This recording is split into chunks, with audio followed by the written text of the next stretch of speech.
Yo, this is Deontay the Bronx Bummer Wild, the WBC heavyweight champion of the world. And I'd like to give a big shout out to CJ Goodfella of Sports TV. Bomb Squad, baby. Don't forget to check out our sponsor, The Health Blaze, at thehealthblaze.com.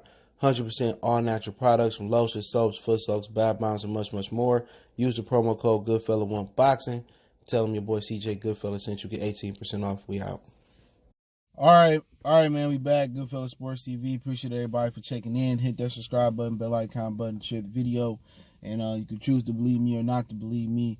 There's been some talks going around that people think Danny Garcia is a tune-up, a glorified tune-up for Errol Spence. But, yeah, I heard from behind the scenes that Errol Spence does believe that Danny Garcia is a tune-up for him. He thinks all work is easy work when it comes to Danny Garcia. Like I said, he got one kid on the way as well, so congratulations to him. I think he'll be a father for the third time. So let's tap in about it. Make sure you check our welterweight playlist for more videos like this. And I told y'all guys it was a glorified tune-up. You know what I'm saying? That fight was announced right after he beat Shawn Porter. It was a little bit of confusion what a lot of these dudes wanted to do. Manny Pacquiao wanted no parts of Errol Spence after that fight.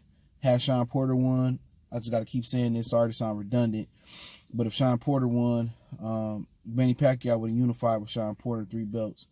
So just tell you how much it changed. When Errol got into a car accident, Manny Pacquiao was willing to jump in the ring with him. He called Al a few times about making the fight happen. Errol Spence and his team made the smart decision. They could have went right into the Pacquiao fight. Pacquiao was willing to stay with PBC, but Errol needed a tune-up, and the tune-up was Danny Garcia. Now the interesting thing would have been had they reordered the Shawn Porter rematch, which I don't think the fight was like for a media rematch. It got to be a robbery for me. It got to be some Derevchenko type shit. You know what I'm saying? Like Triple G and Derevchenko type robbery. You know what I'm saying? Canelo Golovkin type of close for them to get a media rematch sanctioned by a major sanction bill body. Excuse me. So I don't think Shawn Porter deserved an immediate rematch. I think the fight was close. I gave it to Earl. I think I got Earl win by 2 points. So I don't think it was close enough for an immediate rematch. I don't care if he fight him again or not. But I think Danny Garcia is a glorified tune-up, man. It's a tune-up when I say glorified. People at PBC told me he believed he had tune-up, he could win. So is he underestimating Danny Garcia? A lot of people underestimate Danny Garcia. His whole career, Theo Payne, Kendall Holt. I think he fought Nate Campbell. Zav Judah, Eric Morales was playing around with him and stuff of that nature. Amir Khan was overconfident with him. When Danny Garcia, the underdog, you know what I'm saying, and people counting him out and they sleeping on him, that's when he at his best. You know what I'm saying? But Earl believed that it's a tune-up. But one thing you got to understand is he can punch with both hands. He may be slow, but Earl ain't the fastest nigga in the division either. Not saying Danny Garcia slow. So he could be underestimating Danny Garcia, obviously coming off some injuries. I was speaking to somebody yesterday, not related to the situation. I was saying that, they bet money that Earl don't make it out of camp. As far as with the injuries or something, that's something I was thinking about. Like, he ain't been hit yet. With headgear, with big gloves on. Also, he got to get cleared. So I'm pretty sure he on track to get cleared once Texas continue to open back up, which is opening back up pretty fast. So, if you think Danny Garcia tune-up, I think that's the wrong mindset to come back with after getting out of a car accident and fighting a dude that's going to be as desperate as he ever been in his career. You know what I'm saying? If Danny lose this, man, Danny is a journeyman, bro. He's a stepping stone for, Ennis's and the Visual Ortiz of the division. He fooled because he done lost to every major welterweight on that side of the street. He lost to Shawn, and, he lost to Keith, and then he lost to Earl coming off a car accident, bro. He didn't flew through a rooftop, whatever he didn't flew through, whatever it was. You losing to this dude, it's over with, bro. You can't go to 54 and beat nobody. You maybe can beat Kell Brook, but ain't gonna be no belt in the line. So this is a bad situation to sleep on Danny Garcia. You got a desperate dude that's been sparring southpaw since the pandemic been over with. So been started, he been sparring for a minute. Like in March, he was already sparring big, strong southpaw. So he getting prepared, and people say there's no way Errol Spence can lose to Danny Garcia. People laughing at people saying they gonna put money on Danny Garcia. People refuse to understand this dude, had a car accident where he flew through a roof. The roof is on fire. Old school shit. We don't need no water. Let that mother get burned. Burn, mother. You know. So he went through the roof, bro. You know, and people need to understand that he don't look 100%. Everybody want to ignore that shit now. The interviews and him talking with the fake teeth and the jaw going on, and people think he 100% at the car accident, and then he go out there and he put on a shitty performance. He gets smashed. Motherfuckers gonna be saying, oh, you know, if he was 100, nah, nigga, nah. Keep that same energy. So we'll see what type of camp he got, and what type of camp can you have, you know, in quarantine. You know what I'm saying? That's tough because you gotta get all your camp sparring guys tested and they coaches tested, and it's gonna be interesting to see how they do these camps with this COVID-19 going around, how they do testing and stuff of that nature. But yeah, he believed Danny Garcia tune up. You know, I think Danny Garcia actually matches up pretty well with him, bro. You know what I'm saying? I thought this was a matchup for Danny that Danny actually could win. Keith Thurman's feet was too good. Sean Porter was too shifty and too athletic. Errol Spence is the one guy that you ain't got to worry about feigning and irky-jerky movement. Not a lot of head movement gonna come.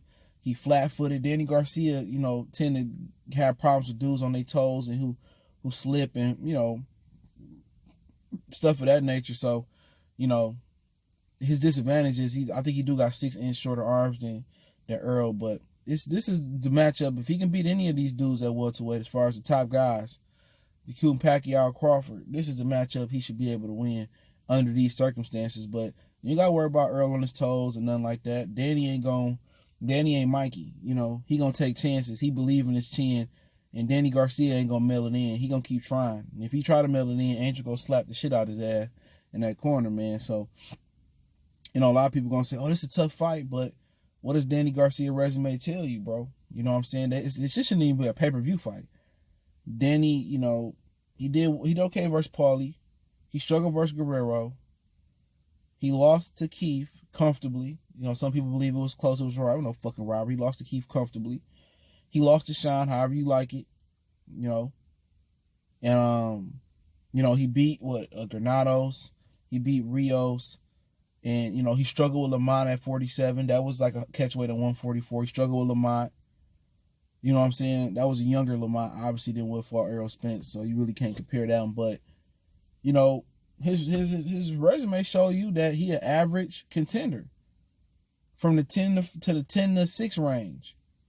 He's an average contender. His last performance versus Ivan Redcash showed that he was an average contender, even though he had to cut that weight. You know what I'm saying? So he's average at welterweight. That's what his resume showed. He living off what he done at 140. This is 147. He has not one major accomplishment at 147 other than beating Guerrero for a belt that was given to him, and Keith Thurman taking it right away from him.